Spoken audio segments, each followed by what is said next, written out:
In the corridors of modern times, shadows cast themselves over unforgettable stories narrated by troubled souls and horrifying human actions. Dennis Rader, the enigmatic and quiet man, is considered one of the boldest and most terrifying figures in the history of American crime. Police in Wichita, Kansas are investigating the possible return of a serial killer who calls himself BTK resurfaces after 25 years. The peaceful city of Santa Cruz, California, was the stage for his wicked deeds, as a series of crimes began that shook America and terrified its inhabitants. In this video, we will delve into Dennis Rader's journey from mystery to horror, immersing ourselves in the depths of the serial killer's mind to discover what lies behind the events. During his teenage years, Rader had a violent side to his personality. He confessed to hanging and torturing stray animals. His criminal career began in January 1974 in Wichita, Kansas. One winter day, his pregnant wife Paula was asleep with their first child. Dennis went for a walk in the neighborhood and then broke into the Otero family's house. He brutally murdered all 4 of the family members present in the house out of 5 in a gruesome manner. He forced the 2 children to watch as he strangled their parents to death. The 9-year-old girl screamed, "Mommy, I love you," while Dennis choked her to death without mercy. He then dragged the young girl to the basement, undressed her, and hung her underwear from the sewer pipe. Her last words were a question, "What's going to happen to me?" To which he calmly replied, "Well, my dear, tonight you'll be in heaven with the rest of your family."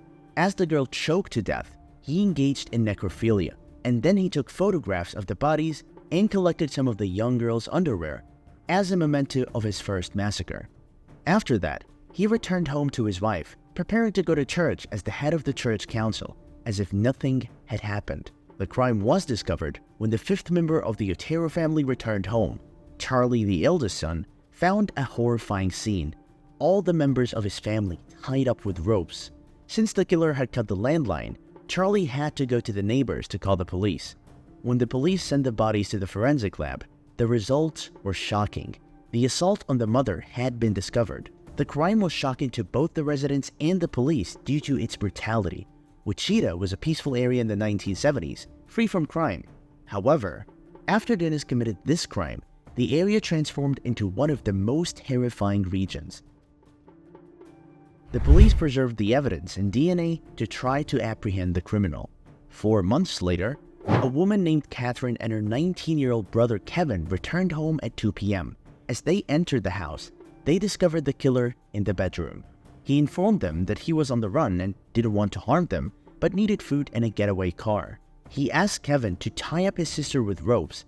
After Kevin tied his sister, he resisted the killer and managed to grab the weapon from him. However, at the last moment, Dennis regains control of the weapon and shoots Kevin in the head. After finishing Kevin, he approached Catherine and strangled her. She tried to resist, but her efforts were in vain. He then stabbed her 4 times, causing fatal wounds. At this moment, Kevin managed to escape from the house and call for help from passerby. This caused tension for the killer and prompted him to flee the crime scene. An ambulance arrived and attempted to save Catherine, but she had already passed away due to the stab wounds. Kevin was rescued but remained in critical condition in the intensive care unit for several months. By the grace of God, he survived. When the police questioned Kevin, he could only provide limited information about the perpetrator, mentioning that he was a white man and providing some details about his face. The police connected the 2 crimes. But the surprising thing for the police was the appearance of 3 men who confessed to committing that crime. Indeed, the police arrested them, and the news was published in the media, which relieved the residents of the area, and the fear began to dissipate. However, the residents and the police did not have long-lasting peace. The police received a message from an unknown person describing the crime in detail that only the criminal himself could know. He informed them that he was the killer and that he would continue to kill with many victims.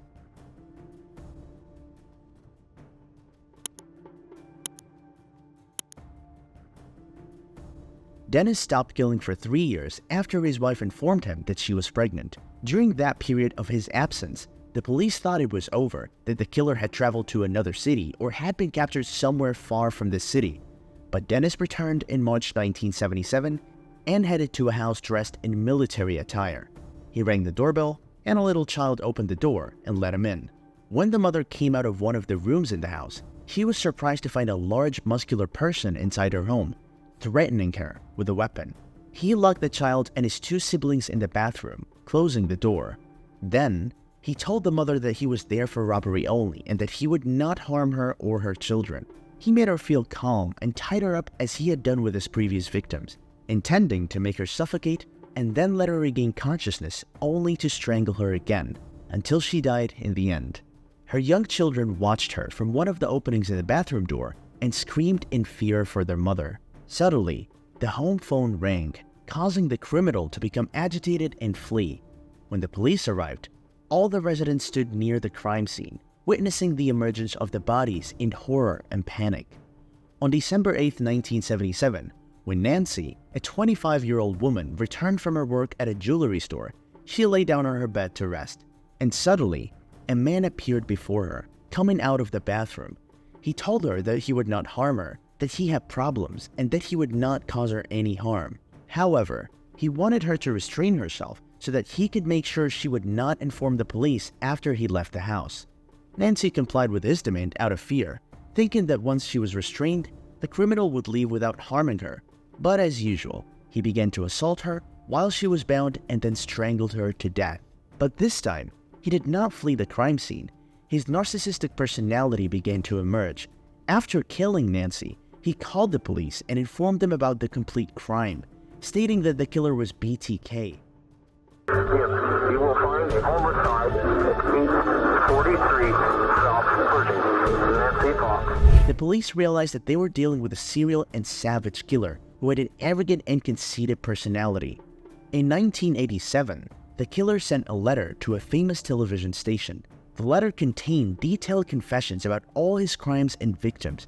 It was filled with gruesome details about these crimes and included a set of photographs of his victims. He requested that the channel give him the attention he deserved and publish information about him and his crimes.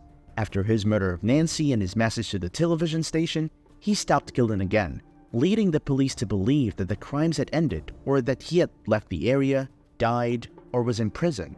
To the surprise of the police in 1985, the criminal returned and killed a 51-year-old woman named Marlyn. After killing her, he dragged her body to a church and posted it in various explicit positions inside the church. This caused astonishment to everyone, as how could the criminal enter the church with a dead body? Also, the police have not yet obtained any information leading them to the killer.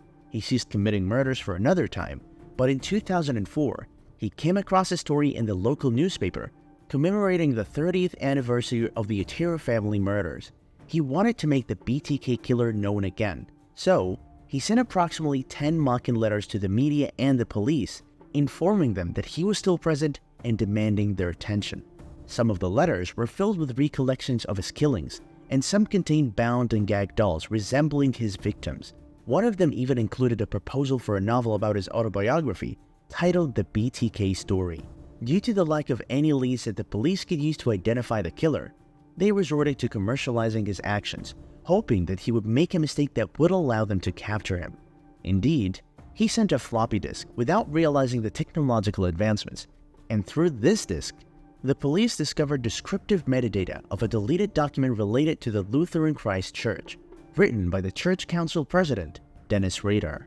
The police kept this information confidential and obtained DNA samples from the fingernails of one of his victims, which they were able to match with a cervical swab previously taken by his daughter.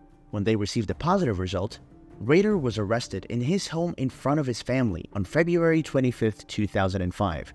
He tried to maintain a calm and composed demeanor, embraced his daughter, and promised her that everything would be over soon. During the search of his house, a collection of magazines containing crime stories filled with murder and assaults were found, as well as photographs and mementos of his victims.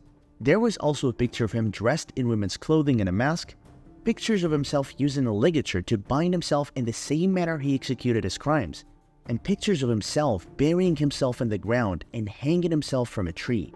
It became clear to the police that his wife and children had no knowledge of these possessions or pictures, and his arrest was a shock to his family and everyone around him. How could this loving father, the religious man who helped others and faithfully attended church, be the serial killer who instilled fear in the hearts of those around him, including his own family. In the police car, he didn't attempt to hide anything. When asked by the officer if he knew why he was being arrested, he smiled coldly and replied, "Oh, I have suspicions as to why." He confessed to the 10 murders he had committed, and he seemed to take great pleasure in describing all the gruesome details of how he carried out his crimes during his trial. The killer Dennis Rader, also known as BTK, bind, torture, kill, was sentenced to 175 years in prison without the possibility of parole. He escaped the death penalty solely because Kansas did not have the death penalty during the 17 years of his crime spree. After Dennis was apprehended, his family was shocked and couldn't handle the revelation. When the horrifying truth emerged, his wife refused to set foot in their home again and divorced him upon his confession to the crimes. The family tried to maintain silence during the trial, and there was no explanation for why he committed these crimes. He attributed his actions to being possessed by demons. The media accused his wife of knowing more than she admitted and protecting her husband, disregarding the evidence.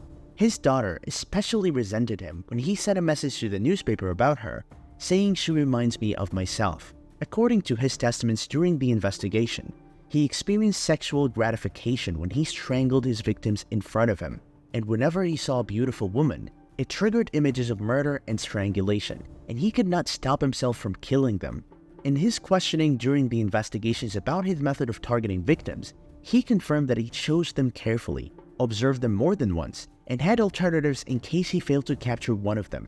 He carried a bag containing tools for killing and torture, including a knife, a gun, and a duct tape. In the end, Dennis Rader's crimes remain one of the most famous cases in the history of crime in the United States. His story has been used in numerous movies and books that delve into real crime stories. He was placed on the list of the top 10 most dangerous criminals in America. Finally, we hope you enjoyed the video. And remember to subscribe to the channel, like the video, and activate the notification bell to receive more crime stories.